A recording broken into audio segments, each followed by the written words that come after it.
मोठ्या गॅसवर 2 कांदे व्यवस्थित भाजून घ्यायचे आणि गार करायचे. थोडं सुकं खोबरं किसून घ्यायचं. 2 टेबलस्पून सुकं खोबरं भाजून घ्यायचे. गार झालेले कांदे सोलून घ्यायचे.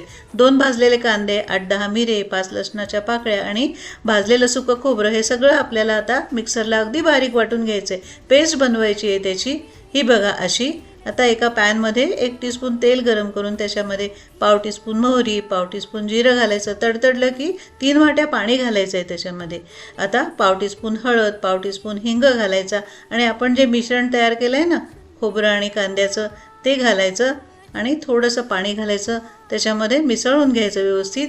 मीठ घालायचं चवीप्रमाणे, मिसळायचं आणि व्यवस्थित उकळू द्यायचं आहे त्याला. आता पाणी आपल्या अंदाजाने घालायचं आहे. थोडी कोथिंबीर घालू, आवडत असलं तर थोडासा लिंबाचा रस घालू शकता.